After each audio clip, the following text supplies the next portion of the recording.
You know, even if you expect that 90% of people won't notice that you did this with extra care, it's like still for you, you know, not to sound too corny, but we're doing, it's a craft, right? It is. I mean, we're making something. You got to stay excited about little improvements that just you notice or your coworkers notice or whatever. So this is Alex, owner of St. Francis of Pizza in Cincinnati. They're putting out some of the best pizza in Ohio, certainly the best that I've had since I moved here. And recently I was fortunate to be able to spend the day with Alex and his team and get a behind the scenes look at exactly how they do what they do. Our main focus with the pizza is pretty much a super great loaf of bread. A lot of the positive feedback that we get, I think why people like us, is usually focused on the crust. I definitely loved pizza as a kid, but especially bread. Like I was like the kind of person who would eat, you know, an entire baguette in one sitting when I was like 5. And then like finding places like Tartine in San Francisco, I really like that like super caramelized, like burnished crust. So we wanted something that would really have a great texture that varies. For us, it's more of like an eggshell texture. And I can tell you, after trying their pizza, it's pretty incredible. And lucky for us, Alex was willing to show me exactly how they do it on a day-to-day basis, which of course all starts with the dough.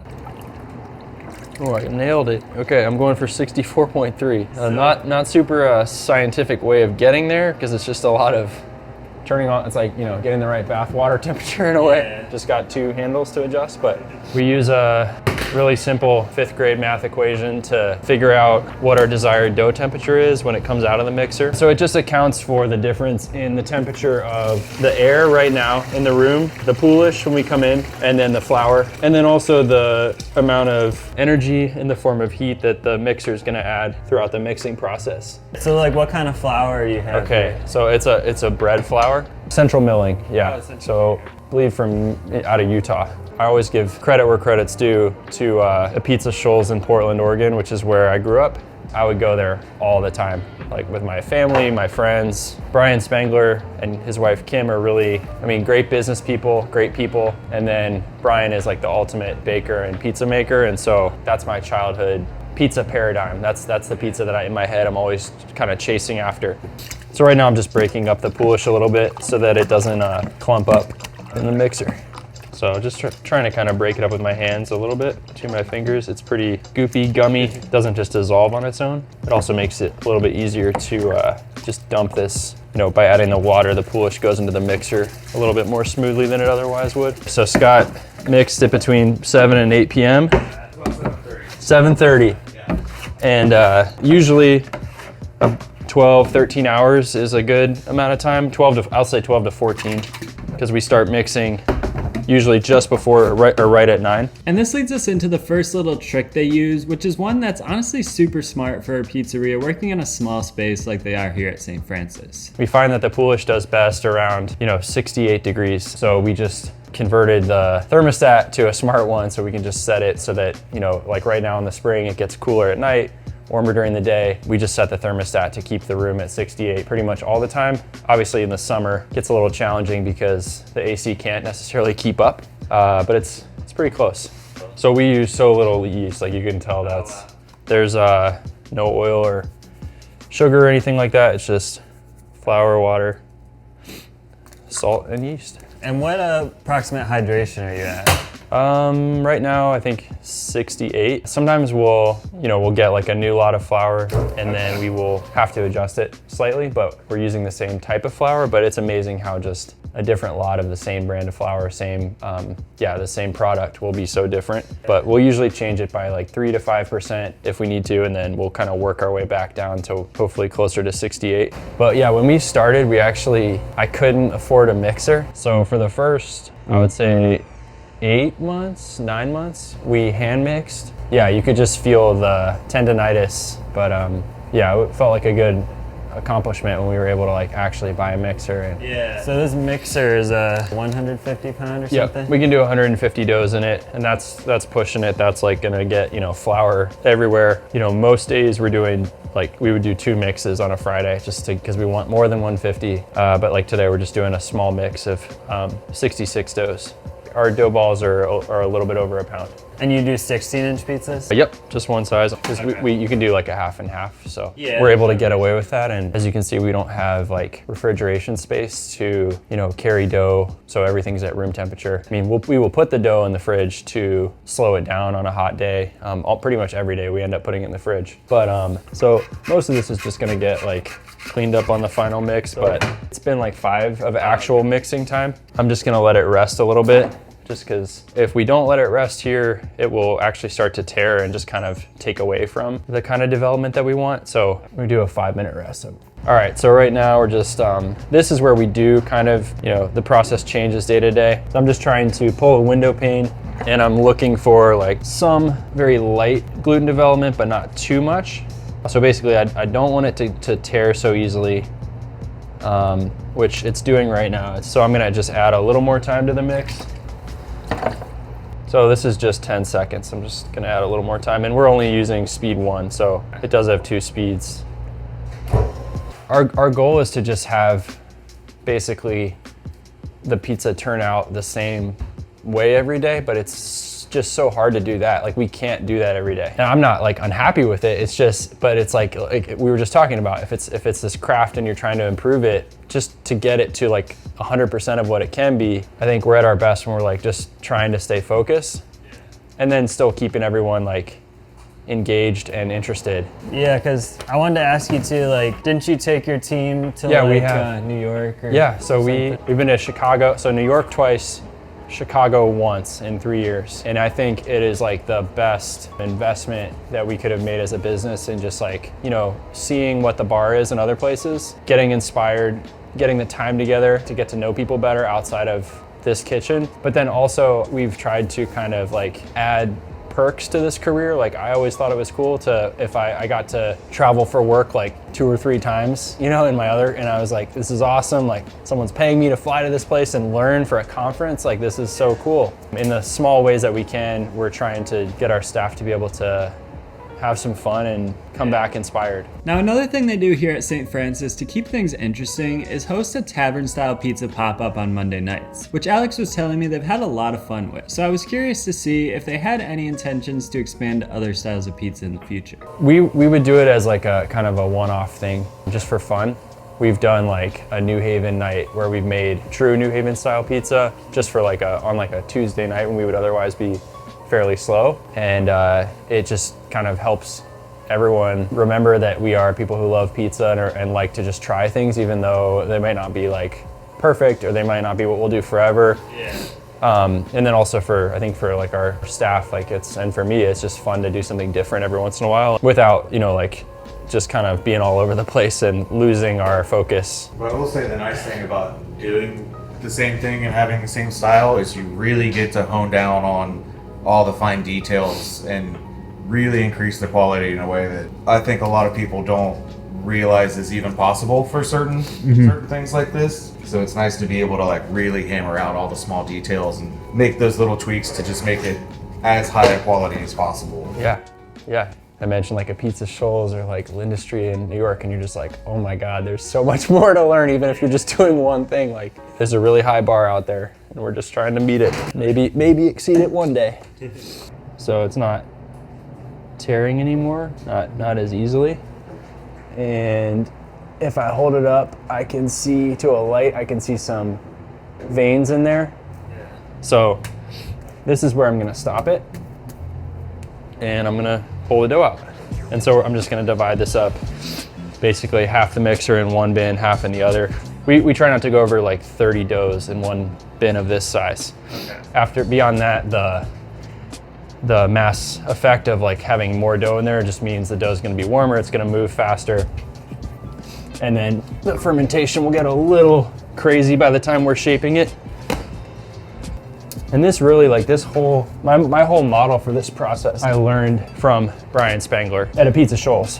So like I went and spent 3 days with him, and obviously we've changed things a little bit based on the differences in our, you know, environment, preferences, stuff like that. But yeah, shout out to Brian. Now from here, they're gonna perform 4 sets of stretch and folds spaced out at 45-minute intervals in order to keep developing the gluten just a little bit more gently. So as the rest of the team finished prepping sauces, salads, and pizza toppings, Alex and I had some more time to chat. And as someone looking to open my own pizzeria someday, I've been pretty impressed with how well they're able to operate here in such a small space. So there was one main thing that I wanted to know. Do you know like how many square feet this building is? 950. 950. Yeah. Okay.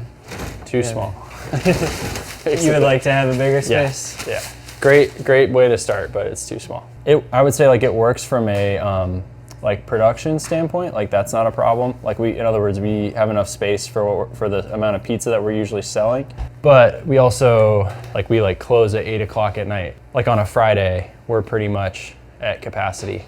Okay. And that, that's just when most people want pizza. So, we want to try to sell more pizza on Tuesday like today, but the demand is on Friday, Saturday, Sunday. Yeah. So, especially being all takeout. But hopefully iteration of this we'll have some like dine-in component, because it's a bummer to put pizza in a box. I think it was a really good way to start, because there's not too much operationally with, we don't have a bar, we don't have servers, we don't have a dish station. Like it's really simple, but man, it'd be really nice to, not only have the quality be more clear to people when you're eating it fresh out of the oven, but also there's just a different energy when you're just sending people away with things as more of a storefront versus like having them here and having fun and enjoying it in your space.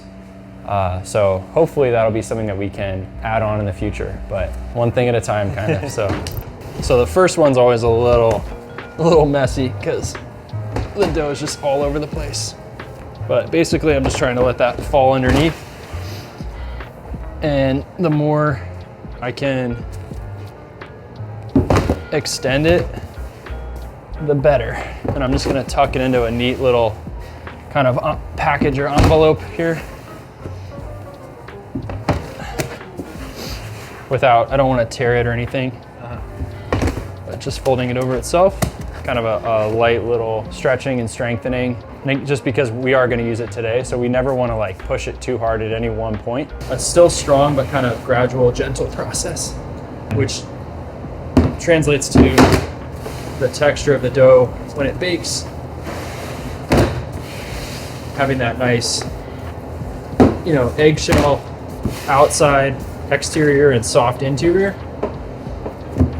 We have one more at about 12:15, and then one more around 1 o'clock. So by about 1:45 p.m., the dough is ready to be balled up for service, which is going to start at 4 p.m. And this is another point in the process where Alex and his team use another pretty unique, but in my opinion, very smart technique in order to make the best use possible of their small space. So we don't have any dough bins, which again is another operational, let's say, trick that I learned from Brian Spangler of work with the space that you have. So if you don't have a walk-in, you're not going to want to have dough bins. So we plastic wrap every individual dough, which sucks from an environmental standpoint, but allows us a lot of versatility as far as you can take 10 doughs out, let them start to keep proofing at room temperature, leave 10 in if you're not as busy, and then this whole process is designed to work just at room temp. So I would say that's like something to really consider, is just, you don't need a walk-in, but if you don't have a walk-in, you're going to need to change.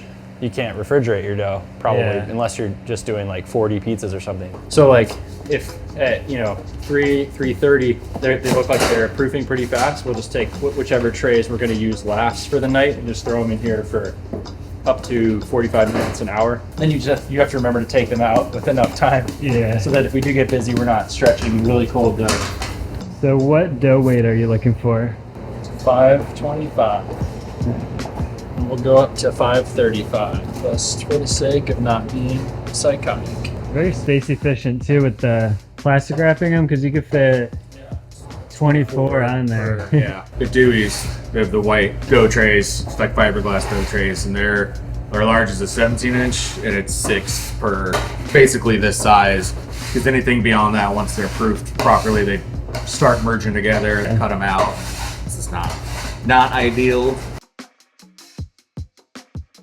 Some of us stretch a little differently. I like to get it pretty even, so I know when I'm forming my crust, I'm like keeping it the same like mass all the way around. If I feel any bubbles, that I can kind of compensate for those.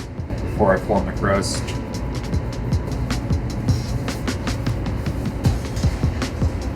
So how does your sort of like system work? Like the tickets print out over there, then Yep.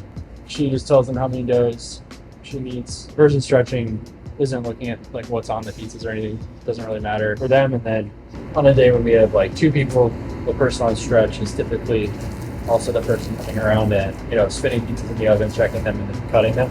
And then the person on make ideally is topping all the pizzas. And the 2 of them could do 6 pizzas in 15 minutes. We're trying to just get like a lot of character into the crust and in the flavor of the crust without going too far where it's like over the top sour. And also like the consistency of the bakes. If we were to proof it for much longer, we'd be dealing with a lot more bubbles, uneven crust, things like that. Just that we want things to be interesting but fairly uniform. Yeah, I noticed you have a couple signs that say like caramelization is better than the leopard spotting. Or For our your pizza, style, yeah. I love leoparding. Nothing against that, but for our pizza, we want it's a fairly long bake, 7, sometimes 8 minutes, and so we want the dough to basically cook evenly, but it also has to cook fast enough that it doesn't dry out and then become like chewy cardboard. So we're not trying to be like the wild like 80% hydration, which I love, but just, we're trying to be something that's a little bit more traditional without being like boring or too simple. Yeah. This is like truly eggshell. It's not dried out at all, but it's got that nice caramelization. Carmen! Yeah. So if you're ever in Cincinnati, I highly recommend checking out St. Francis. As you can see, they're putting in a ton of passion and effort into their product, and it really does show when you eat their pizza. Now, if you want to see how I operate my pizza pop-up, you can check out this video right here where I filmed a little behind the scenes on one of my recent events. So thanks a lot for watching, and I'll talk to you in that next video.